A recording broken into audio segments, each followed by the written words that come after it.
Like to start. We're just kind of shooting a breeze. Um, hey, real quick, folks, don't skip forward because we got some Kelly. Our guest today's got some exciting news that just happened last week. So tell us the news, Kelly. Oh, well, I'm excited that for the past week I've been retired. I finally Yes. retired from my job. That is awesome. That is so cool. That's just a great way to. I always try to open up with good news sometimes, man, and that's like amazing news. But tell, what did you do? Well, I was a nurse practitioner for, oh boy, 27 years. Yeah. Yeah, and then I was a What registered kind of nurse for practice? five years before that. What was? Well, well, I started out doing all kinds of different stuff just to get skills and knowledge under my belt. Then I Yeah. settled, after being in family medicine for a bit, I settled into cardiology, and I was in cardiology for 20 years. Oh And wow. then my car accident happened, and then I started really getting interested in the brain. And so I was a neurology nurse practitioner for 7 years.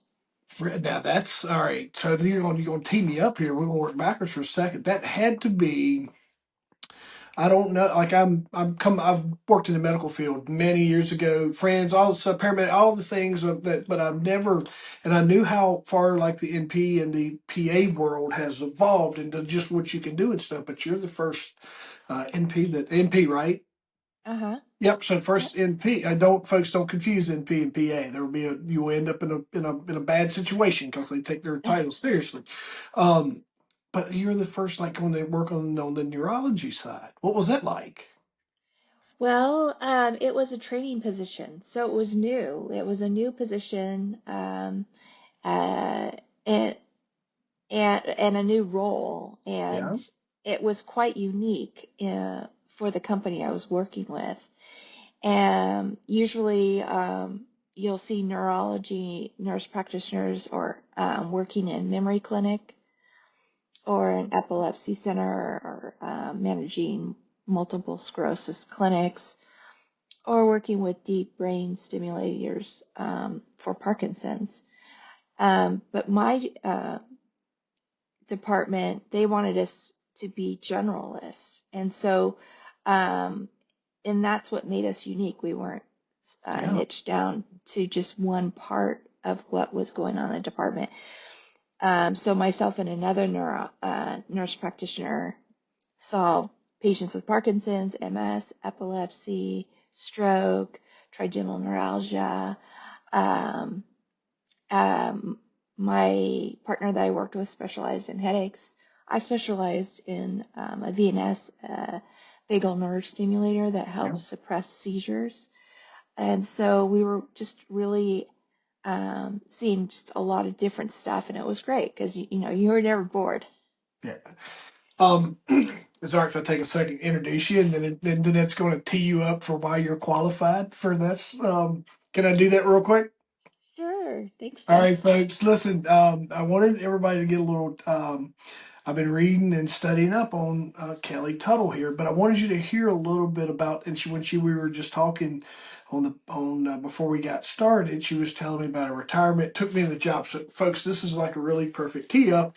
That's why I was talking about the neurology and the neurological side of being an NP because she's an expert, not just from her medical practice, but let me introduce you to today's guest. We're diving into a conversation that is both deeply personal and incredibly inspiring.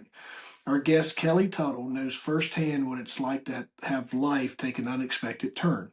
After surviving a traumatic brain injury, or we're going to refer to it today as a TBI, she faced the overwhelming challenge of healing while still trying to work, study, and regain independence. Rather than giving up, Kelly turned her recovery journey into a mission to help others, creating resources and strategies for TBI survivors. She's the author of After the Crash, and she's developed an online program to help others return to work after a brain injury. So, very well qualified, not only in your education, but through life's experience, Kelly. And I think that is, folks, if you've listened to any of my episodes, you'll hear me say, never, it's hard for me to take advice from someone who hasn't been where I've been at, but you've absolutely could be an authority in this because of your experience. Wow. Happy. I'm glad, so glad you're here today. Well, I'm excited to be here too. I've enjoyed some of your podcasts myself. Oh, hopefully they're getting better as they go. Some of my earlier stuff, like everyone else, just my background got better, and just how I kind of lead into my different episodes and stuff. And I always really just enjoy getting to know my guest, as if we were sitting down and having a coffee, tea, or a cold one. It's just the conversations I like to have when I meet new people. But so thank you. I really appreciate you telling me that. Um, so here you are, retired. Um, Worked in the neurological world, but before um, you didn't just start there, and you had this incident that we want to talk about today. And so, walk us back and tell us what happened in your life that set you off on this journey of where you are in your and all the work that you were able to accomplish. But it didn't you didn't get there because it was easy. So, walk us through that. So my story starts with the thunderous clap of metal and shattering glass, and people coming out of their homes to see what has happened, and sirens coming closer to the car accident that I had been in. I was driving down a rural road. Another driver pulled out in front of me, and I T-boned them. And I thought, oh, I'll shake this off, despite my car being totally totaled. I'll just shake this off and get back to life. Well, I tried. I tried really, really hard to go back to work, be a parent. I was training in martial arts at the time. And till until one day I fell asleep at the wheel 3 months later, Wow. and bouncing off the road woke me, and I was able to slam on my brake before I um, slammed into a tree. And instead of thinking to myself, "Oh, I should let my doctor know I fell asleep at the wheel," I said, "Oh, you know, just so I could keep going and trying to get back to my old life, I'm going to take a nap in my car halfway in between work and home." Bad idea. Do not recommend that. It's not Yeah. safe. But this just kind of gives you a picture of how well my concussed brain was thinking, the rationality of just, you don't, when you're so close to the tree, you don't see the forest because you're just trying to make it through a day, each day, and you don't have time to really reflect like what's going on. Fortunately, shortly after, I had lunch with another colleague who was a neurology nurse practitioner at the time, and she was curious about my recovery and asked how I was doing. I said this and that, this and that. And by the way, I fell asleep at the wheel. And she's like, wait a minute, what? And I was like, yeah. And she's like, no. And I was like, what? And she's like, you need to go see a PMR doctor and get a brain scan. And I'm like, what is a PMR doctor?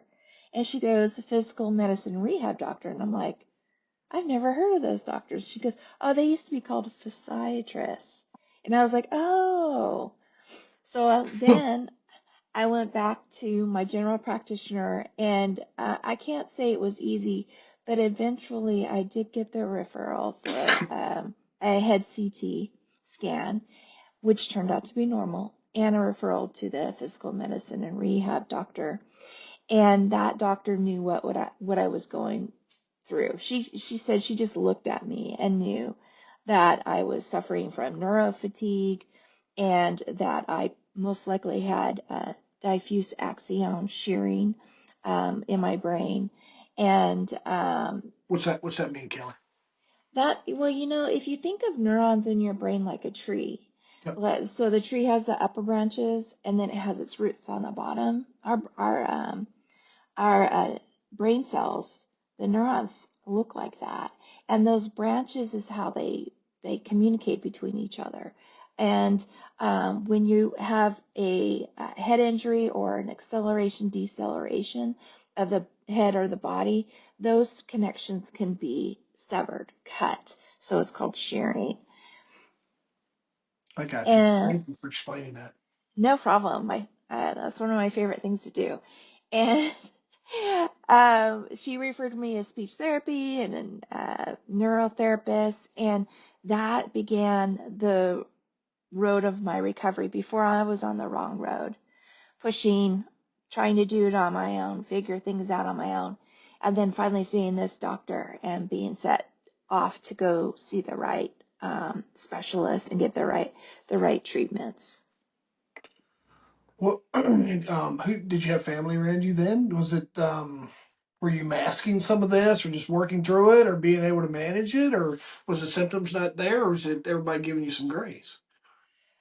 Um, well, what my husband knew something was up, Yeah. and I Yeah. was trying to get back to my life, and he knew something was up, but he didn't want to tell me because he Yeah. didn't want to hurt my feelings. And then finally, one day after coming home frustrated from karate training, I said, I think I still have symptoms from my concussion. And he goes, yeah, I've been wanting to tell you your brain's not working right. You And squashed I was it. like, what? You When squashed did and you tell scrambled. me? I He's said, like, I didn't want to hurt your feelings. And I'm like, oh my God, I've been thinking I'm going crazy because I that's have all these symptoms. I have headaches, fatigue, grumpiness, irritability, light sensitivity, sound sensitivity, you know, just all kinds of stuff. And when I reflect back, it was like, I'm not getting better, I'm getting worse. Now, of course, after I saw the physical medicine rehab doctor, she took me off work for 3 months, and I God. was able to finally get the right treatments and therapies and start getting better. And um, that changed um, that fork in the road for me, which was Did I'm you very, um very thankful for my friend. yes. Did you was you transported to the hospital that night or did you not get medical treatment the night of the accident? I didn't because I used to be an emergency room nurse, Yep. a registered nurse, and I didn't want to be put on a I in got you. in Yeah. C-spine, Yes. strapped to that board and left there Yes. for several hours. Yeah. You're your own worst patients, you know? Yes. Yeah, that same Yes, thing. Tara. All right, yes. I Your know what you listeners mean. do not do what I did. Same. Don't do what I did. They know. They know. The same thing, and that's what I always talked about, like with EMS and some of the things. Like it's easy to hide. It's easy and like I'm not as bad as that guy over there, and you just kind of. So then this whole thing, you're relying on your friends, your husband starting to notice something. So that's what I was curious about. Um, this just kind of your discovery process towards something wasn't right through your other interactions, right? Everybody's probably like, oh, she was just in an accident, she's probably working through, and you're like, yeah, my bill got rung, but I feel good. So everybody's giving you a lot of grace, and turns out it's like, no, she really needs help. Yes, Thanks, because guys. yeah, because it's invisible. You can't see a broken brain because you don't use crutches for your brain, right? Um, but what people didn't see was after a day of work, I would go home and I would sleep 2 hours. I would Yeah. take a 2 hour nap. I'd get up for 1 hour to get ready for the next day at work. I'd go back to sleep until I had to get back up for work. Then on the weekends, I would sleep 12 to 14 hours a night, plus a 2 hour nap during the day. And I did that week after week after week. I feel like the first 2 years I slept away just so I could go to work. And that's all I did was You just know, go to work. this is a 2 year. This is prolonged that long, Kelly? Oh, yeah. The first two Really? years I pretty much just slept and worked. And then the third year I started having more energy, more reserve of my energy. And then I was starting to be able to go on walks during the weekend. Wow. I was going to ask you about that. Is on my list of things on your invisible symptoms. And so during this time, you're experiencing a plethora of symptoms that, unbeknownst to you and everyone around you, is a sign of your traumatic brain injury. Can you walk us through some of those? Yes, so I had difficulty with short-term memory, And I would often say review my patient's chart in my office. And then by the time I walked into the exam room, I would forget what I read. So, with the help of my speech therapist, I developed tools to help to support my memory. And so I just started taking notes, printing off schedules, using all the tools and check off lists and things like that to remember the things I needed to do at my job.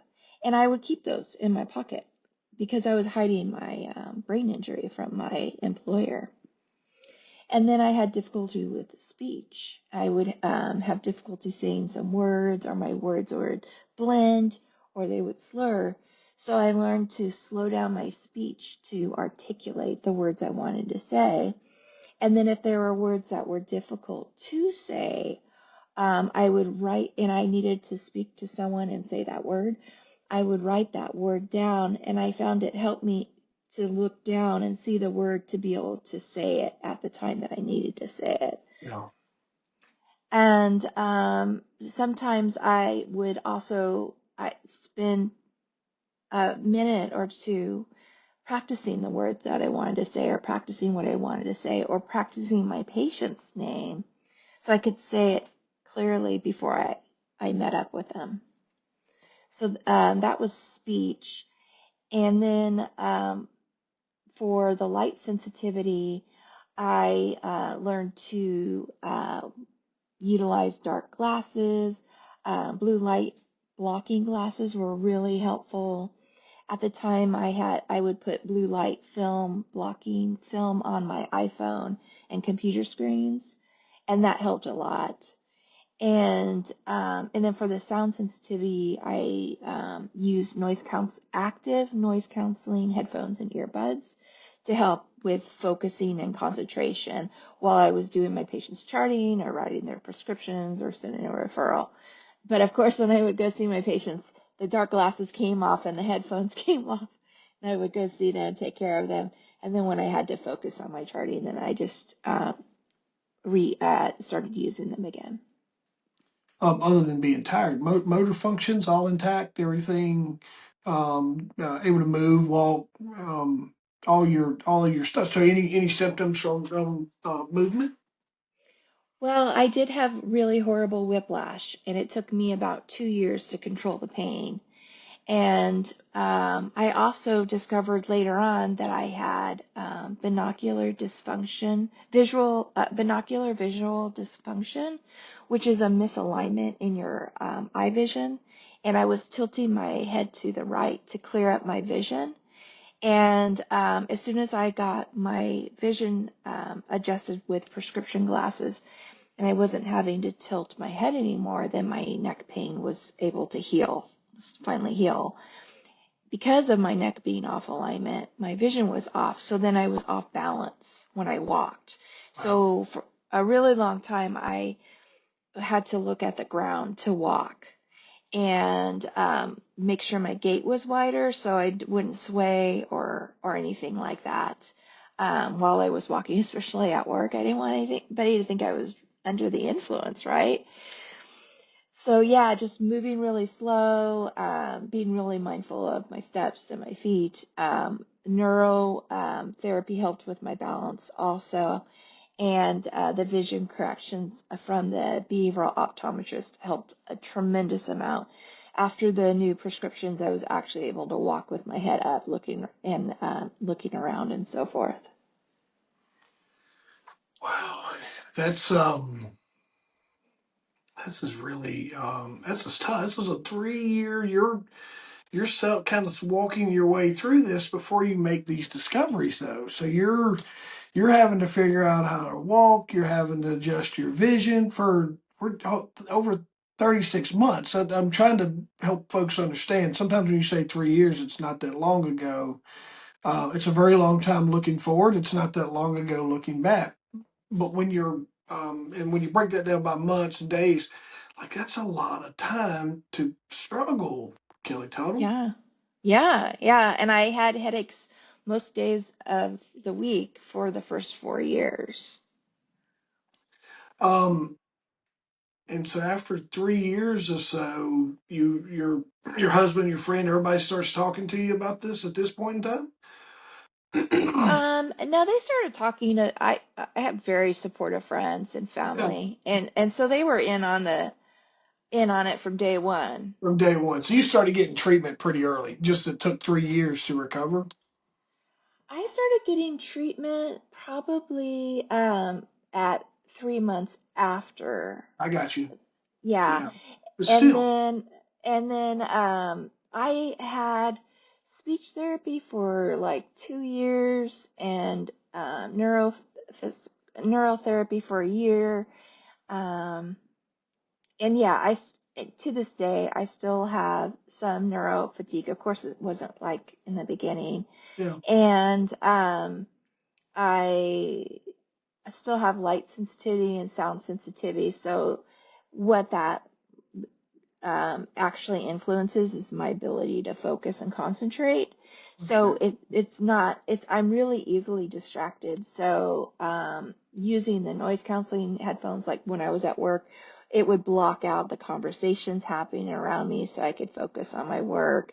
And then when you have light sensitivity from a brain injury, you use a lot of your brain's energy to power the filters to block the light, block the sound. When you apply external filters for your brain, it doesn't have to use as much energy to do that for you, and then it can power your other executive cognitive functions such as focus, attention, planning, time management, and so forth. And so I was able to get my employer to agree to turn the fluorescent lights off above my desk, but I still had fluorescent lights around me that I would block out with an umbrella that I attached to my desk, and then I Yeah. would wear my dark glasses if I was really tired that day. Um, I just always I worked in the dark. Like I'd turn the lights on to record because it needs to be backlit, but I I very rarely am I sitting in a lit office. Even when I worked as a last W-2 employee, I always had a window and I used the ambient light. It just I don't know it's great. You brought that up and made me think of that because people used to be like, "Why you got the lights off?" Like I just don't want to look at it. I just don't need the light bother me. I work better Well, when yeah. I. Yeah. Fluorescent lights are not healthy. They flicker. Whether you Yeah. see the flicker or Yeah. not, your Yeah. brain notices that flicker. And fluorescent lights have been known to be contributors to headaches and insomnia. Yeah. So if you can work in natural light, that's the best for your brain and your It's eyes. you you go through your process working through your healing, but then you penned a book after the crash. At what point in time did your book did you start on your book during your recovery? I started writing it on my 5th year anniversary from the car accident, and in 2020, because the world paused, and I thought this is a chance to write this book or go back to school, and I decided to write the book instead. Too cool. And in 2021, I hired a self-publishing company to help write my book launchers, and they with their membership they had writing coaches and design people, and they taught you how to market your book and so forth. But they really helped coach me through writing that book, and then I finally published it January of 2023. Too cool. Um, oth- Other than telling the story, right? Was there a turning point in your recovery that you were like, I want to write this. People need to know this, do you feel like it was part of your progress that you wanted to do? Well, remember when I told you that I was off for 3 weeks? Yeah, So the couple of 3 months, I'm sorry, 3 months. I was off pretty 3 months. much. Yeah, So a couple weeks before I was to return to the office, I was freaking out. I was like super anxious of going back to work because I didn't know what my brain would need for me to continue to be an efficient and productive employee. And so I spent that last 2 weeks like just rereading all of my recovery books and the online sites I'd bookmarked, trying to figure out what tools that I could use to help me perform at my best at work. And I remember that, and I didn't want anybody else to have to go through that. So I knew when I wrote a book, because I'd read several Yep. traumatic brain injury recovery books, I wanted my book to specifically give tools, strategies, compensatory tools to survivors to be able to implement going back to work and school. Yeah. And I wanted it all in one place so that they didn't have to go through what I had to go through. That's always the case, right? And folks with sometimes with the most trauma become teachers because they want to close that gap for everyone else. Um, Yeah, yeah, because if you're, I teach that sometimes in all walks of my coaching, whether it's personal or private or whether it's business. And my message to a guy today was he was really frustrated about his progress in his business, and I go, hey, failures leave clues. Learn from them. Pay them forward. yeah, Right? Don't your yeah, biggest setbacks pay and help you'll be able to use this. And so I'm not teaching off. I got some success, but I teach off a lot of failure. So what didn't work for me, what didn't work for friends, and things that we could have done differently or whatever. But yeah, that's a really powerful way to be able to use a major setback is to pin something that will live forever. um, did you have let's talk about book launchers real quick for the because I do like I get a lot of guests that are working in that progress. Is that somebody you recommend, highly recommend, or is your experience good with book launchers? highly recommend. Yeah. Highly recommend. They make the process a lot easier. And, I was coming from, excuse me, ground zero, you know, and, my extent of writing was charting, which is really pathetic. I mean, if you really want to have Yeah, difficulty falling asleep at medical night, shorthand. Yeah, medical yeah, shorthand. read some medical charts. Uh, so yeah, it was a great experience. It was worth every penny. And they also had various options too that'll help build your author website. They helped me get my book recorded for Audible. They set your book up on Amazon for you. There's a lot of things that they offer that'll Yeah. make your job getting your book written and done easier. It's kind of what I had told some folks. I'm kind of in progress, but I had told one of my guests that, and I was like, "Hey, don't be afraid to pay some money to get this because you're going to play a long term, you're going to play a long game with your return. It might cost you $10,000 up front, but you're going to recover that over time, and you're going to just no different than reading Kelly's book. You're going to get to where you're trying to go a little faster, working with experts and trying to figure it out on your own." Yeah, Um, especially if you're working at your day job still. yeah, yeah, Because you don't have time to learn, oh, how do I pick the right Amazon words for my Amazon advertisement, right? You might as well pay an expert to do that, and that allows you more time to be more creative and work on the things that you're more passionate about. yeah. Big deal there. Big takeaway with that little nugget of advice. Tell everyone about your online program. You got your book, and then you also launched an online program is that based off of your experience as well? Exactly. My online program is even niched further. It's specifically for returning to work. And I have some added content because after my book was published, I still was passionate about brain injury and recovery. And so I've learned new things. And so there are some new things that will be included in the program, including an ebook, which is called Getting Back Behind the Wheel. And I'm hoping to make it available on Amazon for their Kindle.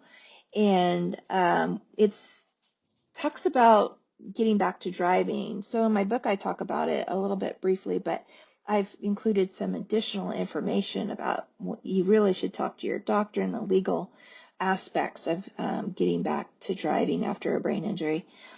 And then I talk about uh, one of the things I added was talking about your value, you Mm. yourself defining your own value and not relying on your managers or your employer to define your value, because you can get really lost after a brain injury and really focused on the negative. And so it's really important that you see and hold true your true value. So it's an additional thing that I've added. Yeah, that's easily overlooked, because your thought process of, let's think about it, folks. You're already, let's speak to our audience for a second. You're already a little mentally disoriented and you're driving all the things. So there's a lot to going on. And then you get exposed to the other world or your normal of your employers and people who you've been around who could easily, sometimes they can manipulate the situation. And like you said, you're not that person. You left one day at 5 o'clock, and when you came back in, whatever point that was, you're different. Mm-hmm. You're just because of your processing your TBI and you're working through that. So you're different. Like you said, the happiest person in the world comes back in angry and mad Yes. and negative about everything. Mm-hmm. Um, that is really, I see what you mean with that. Things that I would be totally unaware of. Working in the hospital, I had a nurse that I had grew up around, and she had gotten brain cancer. Just to give you a little side story on my experience with just brain injury, but she had a brain tumor. Yeah, she had a brain tumor, and this lady who used to read scripture and talk to us and had nurtured us as kids when we were all in EMS and all these things. She walked into the emergency room that she had left and just cussed everybody out. Oh. Um, and absolutely, I mean, put the staff that was her, because the staff there was her closest friends. The staff is just bawling, crying, and I was one of those guys where I could just talk to that wall over there if I needed to, and I just kept every time she would yell and cuss and sit there, and I'm like, "Yep, it's all right. Come on back in your room. Just come here and sit down with me." And then she would stop and yell and cuss, and they were all these things, and so, but absolutely, just to put an explanation point on that of just of the difference in the person. What's your evaluation on where you are now? Are you closer? Obviously, you're closer back to who you were, but are you 100% back to Kelly Tuttle? No, I'm a different person. Before my brain injury, I was very go-getter, set goals, accomplishments, travel, run and be social, volunteer. I used to be the president of my nurse practitioner group here in Sacramento. So it was just always on the go, doing stuff. And then after my car accident, I became a homebody. I enjoyed staying at home with a cup of coffee, reading, watching birds and squirrels in my yard. I was more into fashion and wearing makeup, whereas before I was a jeans and t-shirt kind of gal. So I had a personality change. Yeah. I was like super type A planner. After my head injury, I couldn't plan my daughter's birthday. And eventually, my planning skills improved, but I'm not as driven to do those things. And my husband ended up taking over being the planner because he's type B and I Yeah. was the type A. And then I stopped being type A, and we're like, we look at each other and nothing's getting done. So he picked up the ball, and he actually turned out to be a great party planner. He would be an Um, amazing guest to talk about his side of this. I've suggested that to a couple of my guests. I go, give your spouse my link. I want to hear their side. And That's like that would be a great episode of his experience along the same thing. So I've suggested that with a couple people. Like, yeah, there's two sides of this story. I want to hear theirs. Um, how did he adjust with that new Kelly? Did he? He had he had to leave his job and stay home and be the domestic manager full time so that I could go to work, and then so I wasn't able to come home and help with anything. Yeah. Any childcare, laundry, nothing. All I did was sleep. And so yeah, that's what he had to do. He was a martial arts instructor, and he let that go so Yeah. that he could take care of the family while I healed and got better and stronger. Oh man. That I mean, it's easy to walk through this with you and say the wow and all these things, but in back of my head, I know what a struggle that has been for both of you, and just Yeah. to to like same thing with your staff, but thinking about your husband is the lady who got in the car to go to whatever that was. That called me on the phone and said, "Hey, I've been in an accident." That's not the. She didn't walk back in the same person she left. No, no. Yeah, yeah. Yeah. And there can be like I said, those personality changes, and just like Yeah. you said, there could be cuss words, there could be bursts of anger. Really, I called it my inner Hulk. She would come out, whenever someone tried to talk to me while I was cooking or focusing on bills or something. Um, but what I would like to say to your listeners is that if you're caring for someone who's had a brain injury and they are grumpy and irritable, number one, it's not that they don't love you or care about you or appreciate everything that you do for them. It's their brain speaking when they say those things. And what I recommend for my caregivers when my patients have behavioral issues is I tell them, I heard what you said. I know it's your brain talking, and that wasn't from you. Yeah. Or sometimes I would have a patient repeat stories over and over and over again, and I would say, "Hey, Joe, just to let you know, your brain has already told me that 5 times. I've got Yeah. it." And that's kind of how you can let the recovering individual know, hey, Yeah. what your brain's doing. I'm not taking it personally. I know it's because your brain is healing, and so forth. And also, those behaviors are a sign of the brain getting tired and overwhelmed. So if you are around someone who is getting more irritable or more grumpy, that's the time to say, hey, let's take a break. Maybe go to a darker room or quiet room, take some deep breaths, maybe go outside if that's something that helps them calm down or relax. Move away from that stimulation, and then they can take a deep breath and start applying their therapies and tools they've learned from their therapists. Yeah.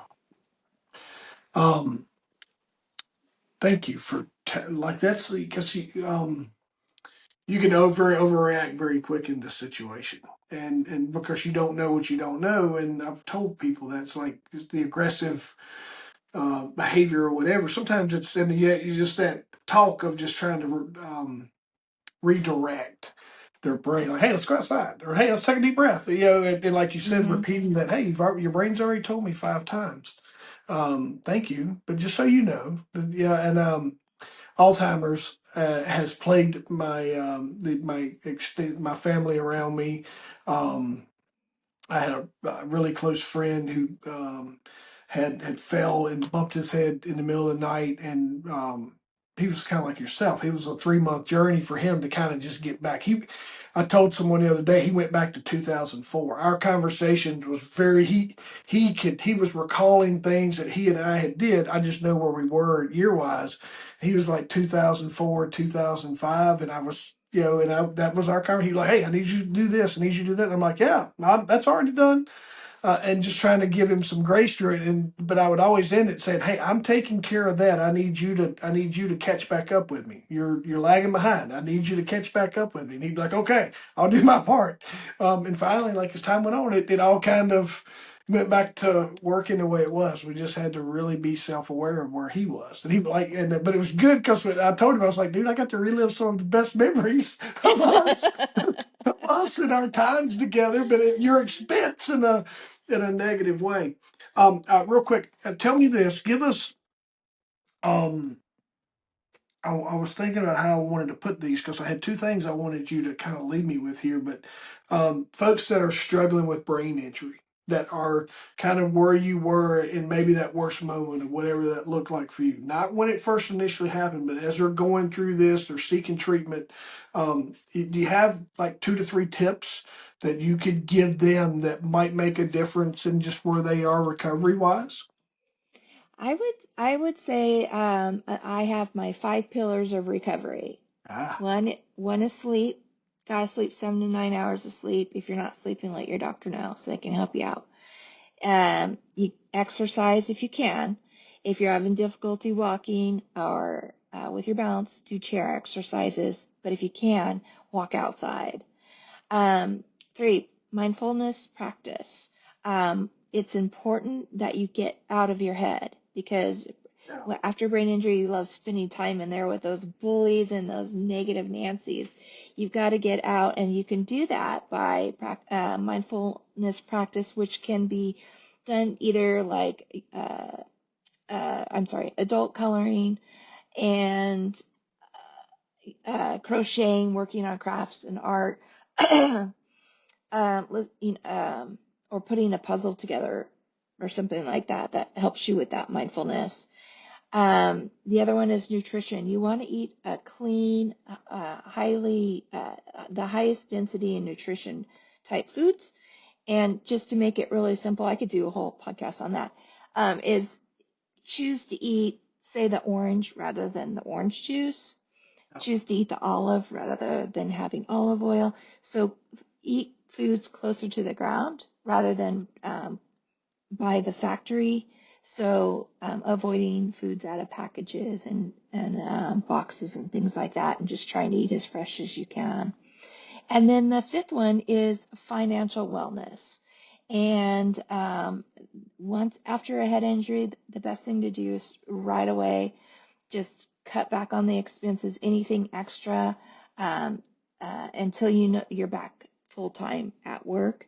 And that could be, gym memberships, magazine memberships, um, any uh, anything that you're not going to be able to utilize during your recovery. Cut those costs. Because if you're not financially well or doing well or worried about stressing about bills and so forth, then you're going to have difficulty doing all the other things to be supportive of your brain while it's healing. Yeah, it's great advice. Really, really good advice. The last thing I wanted to ask you, just based on your journey and all the things that you've gotten to do in your book and wherever this is going to take you, um, if you had to go back to that lady that had been hit, just getting out of that car accident, um, or there's somewhere along the lines of those first couple days, maybe, what would you tell that? What would you tell that Kelly Tuttle? I would tell that Kelly Tuttle not to rush back to life, Mm. to take time to recover. And I would have not gone to work the next day. I would have I would have taken more time off, even though I was off for 3 months. And then I would have done a slow increase in my work hours instead of, I think I forgot how I went back, but if I were to go back, I would go back to work only 2 hours, 2 days a week. And then I would build on that every week or every 2 weeks instead of, I think I went 20 hours a week for a couple weeks and then 40 hours a week from there. And it was too much. So I would do a much slower, gradual reentry into work in the hours that it required. Yeah, give yourself some grace. Mm-hmm. Um, Tell us, how do you like for folks to get in touch with you?